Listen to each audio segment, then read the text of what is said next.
High court ने जो है एक आवारा पशुओं का जो मामला है लगातार तूल पकड़ता चला जाता है, लेकिन अब जाकर के आदेश इस मामले में हुआ है जिसमें हाईकोर्ट की तरफ से ये कहा गया है कि किस गौशाला में जो है वो कितनी गायें हैं, कितने आवारा पशु, इन तमाम बातों की जानकारी जो है वो दी जाए। तो फिलहाल जो जानकारी सामने आ रही है उसके मुताबिक लावारिस पशुओं के मामले में जो है वो हाईकोर्ट ने आदेश दिया है और किस गौशाला में कितने लावारिस पशु हैं, ये तमाम बातें जो हैं ये हाईकोर्ट ने मांगी हैं और हाईकोर्ट ने पंचकुला के डीसी से इस बात का जवाब मांगा है। हाईकोर्ट के आदेश के बावजूद जो है वो लावारिस पशुओं के सड़कों पर घूमने को लेकर के दाखिल अवमानना याचिका पर सुनवाई करते हुए पंजाब हरियाणा हाईकोर्ट ने पंचकुला के डीसी से पूछा है कि शहर की किस गौशाला में कितने लावारिस पशु हैं। आवारा पशु एक बड़ी समस्या है। अक्सर हम देखते हैं कि जब चुनाव होते हैं तो ये मुद्दा सबसे ज्यादा जो है देखने को मिलता है, लेकिन चुनाव खत्म होते ही ये मुद्दा ही नहीं रहता। अक्सर बहुत सारे हादसे भी इस वजह से होते हैं और इसको लेकर जो है एक पिटीशन भी पंजाब हरियाणा हाई कोर्ट में दाखिल की गई थी जिसमें ये कहा गया था कि आवारा पशुओं पर रोक लगाई जाए और इसके अलावा उन्हें गौशाला में रखा जाए ताकि जो है वो सड़कों पर ना फिरे और जिस वजह से हादसे भी ना हो। इस मामले में हाई कोर्ट ने अलग अलग समय पर कुछ डायरेक्शंस दी और उसके बाद अब जो है डीसी पंचकुला को कहा है कि वो इस मामले में एक कॉम्प्रिहेंसिव रिपोर्ट दाखिल करें। आखिर ये मामला कब का है और क्या कुछ इसमें अभी तक हुआ है और कितने जो है अपने एफिडेविट के जरिए अभी तक बताया गया है कि कैटल्स जो हैं वो गौशाला में है, इस बारे में जानकारी लेंगे। हमारे साथ जो पिटिशनर के एडवोकेट हैं प्रशांत गुप्ता जी, उनसे बातचीत करेंगे। सर, पूरा मामला अगर हम बात करें तो ये सिर्फ एक पंचकुला का मैटर हो सकता है जो आपका पर्टिकुलर है, लेकिन ये समस्या बहुत बड़ी है।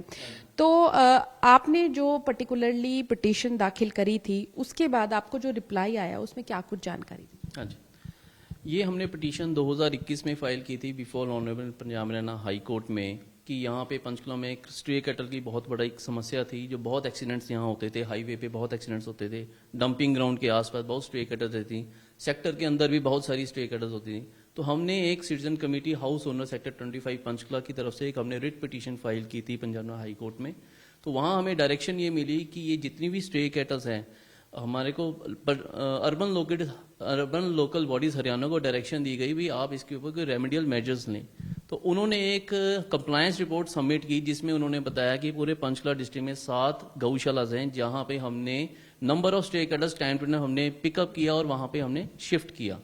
तो ये हमने फिर इसका ऑब्जेक्शंस रेज किए during the petition, during the content petition हमने फाइल किया कि अभी ऐसा दिखाई तो नहीं दे रहा है। तो ऐसे चलते चलते 2022 में हमने कंटेंट पिटीशन फाइल की। उसके बाद हमने 2024 आते आते ड्यूरिंग दिस पीरियड हमने बहुत सारी हमने एप्लीकेशंस लगाई, न्यूज़पेपर रिपोर्ट्स हमने कोर्ट को दिखाई कि ये ऐसा प्रैक्टिकली नहीं दिखाई दे रहा है, यहाँ अभी भी एक्सीडेंट्स हो रहे हैं और जितनी गायें हैं, स्ट्रे कैटल्स हैं, वो अभी भी सड़कों पे घूम रही हैं। तो फिर अल्टीमेटली हमारे को एक 16/9/24 को हमारे जस्टिस हरकेश मुनुजा की कोर्ट में कंटेंट पिटीशन फाइल लगी थी हियरिंग पे। तो उस दिन कॉग्निजेंस लिया था जज साहब ने और पंचकुला के डीसी पंचकुला, एसपी पंचकुला और एमसी पंचकुला को उन्होंने डायरेक्शन दी कि दे कम बिफोर द कोर्ट और explain the what is the present situation in this case. जिसमें अगले दिन ये तीनों ऑफिसर्स आए भी थे और इन्होंने कोर्ट में बताया, वर्बली बताया कि हमने पिछले 1 साल में 1 जनवरी से लेके एज ऑन डेट सितंबर तक हमने 1088 कैटल्स को हमने पकड़ा है और हमने इनको गौशाला में ट्रांसफर कर दिया है, वहां शिफ्ट कर दिया है। और हमने कोर्ट ने कहा फिर इसका आप एक एफिडेविट दे दीजिए। उन्होंने एक एफिडेविट सबमिट भी कर दिया कोर्ट के अंदर। उसमें उन्होंने बताया कि इतनी हमने कैटल्स पकड़ी हैं एज ऑन डेट और हमने पेनल्टी भी ली है। ये सारी चीजें जब कोर्ट ने देखी, एफिडेविट देखा, तो कोर्ट ने फिर एक डायरेक्शन दे दी डीसी पंचकुला को कि ये जो आपने जो दिया है इसमें एडिशन एक कॉम्प्रिहेंसिव एफिडेविट दीजिए जिसमें ये पता चले कि कितनी गौशालाज हैं और कितनी गौशालाज में कितनी स्ट्रे कैटल्स हैं विद रिकॉर्ड। ये उन्होंने डायरेक्शन दी क्योंकि ये एक नेवर एंडिंग प्रोसेस है। अगर हम आज भी देखें तो आज भी 500,000 या उससे ज्यादा स्ट्रे कैटल आज भी सड़कों पे आपको घूमती दिखाई देंगी। आप कभी शाम को चले जाइए, झूरी वाला डंपिंग ग्राउंड है, यहीं शाम के टाइम पे कम से कम 50-100 तो सड़कों पे घूम रही होती हैं। तो ये रोज की प्रॉब्लम है। तो ये तो एडमिनिस्ट्रेशन को सोचना चाहिए इसके बारे में कि अगर हैं तो उनको सबको रिमूव करके अपना गौशाला में ट्रांसफर किया जाए। क्योंकि आप बहुत पहले से इस मामले को देख रहे हैं, आपने आरटीआईज भी डाली, जो काउ सेस लिया जाता है या जिनकी ये जिम्मेदारी है, सबसे पहले तो सर जिम्मेदारी किसकी है इसमें? कोई गांव कमीशन जो बनाया गया है उनकी कितनी जिम्मेदारी है, और जो हम काउ सेस देते हैं उसका इस्तेमाल किस तरीके से किया जाता है? गौ सेवा आयोग बना है एक, तो वो एमसी और गौ सेवा आयोग है। गौ सेवा आयोग का ये काम है कि एमसी से जितनी एमसी है उनसे कस्टडी लें इनकी स्ट्रे कैटल की, और वो उनको बजट एलोकेट होता है, वो उनकी जिम्मेवारी है इनको रख रखाव करना। तो ये तो एक तरह से गौ सेवा आयोग को ही देखना चाहिए कि सारा बजट उनके पास आता है, कितनी स्ट्रे कैटल्स को वो मैनेज करते हैं। अगर यहाँ पे कोर्ट है वहां भी है तो वहां चारा देना पड़ता है, अगर चारा ही नहीं मिलेगा स्ट्रे कैटल्स को तो वो तो सड़कों पे जाएंगी खाने पीने के लिए। तो ये आयोग का ध्यान रखना चाहिए, वो ही कस्टडी लेती है एज पर द एक्ट। पर आपको लगता है सर वो जिम्मेदारी सही तरीके से नहीं निभा पा रहे हैं, और सरकार ने स्पेशल तौर पर अगर ये चीज बनाई है तो उसमें इनकी जिम्मेदारी भी बनती है? देखिए जिम्मेदारी तो है, हम तो रोज ही सड़कों पे और न्यूज़पेपर के द्वारा हम देखते हैं कि सड़कों पे दिखाई देती हैं, उठाते भी हैं लेकिन फिर सड़कों पे आ जाती हैं। अगर ये स्टे कैटल सारी 1000 उठा के अगर वहां चली भी गई फिर भी आज सड़कों पे क्यों दिखाई दे रही हैं? मेरा तो यही सवाल है। ये नेवर एंडिंग प्रोसेस तो कह नहीं सकते कि कभी साफ ही नहीं होंगी, तो ये कभी ना कभी उठनी चाहिए, जानी चाहिए। अगर टीम बनी भी है तो ले जाएं तो सड़कों में फिर ना दिखाई दें। आज भी हम देखेंगे तो आज भी आपको बहुत सारी स्टे कैटल सड़कों में मिलेंगी। की अगर हम बात करें सर, तो ये तो सर एक तो ड्यूटी है, अगर ये चार्ज कर रहे हैं तो ये तो गवर्नमेंट ही बताएगी वो इसको कहाँ यूटिलाइज कर रही है।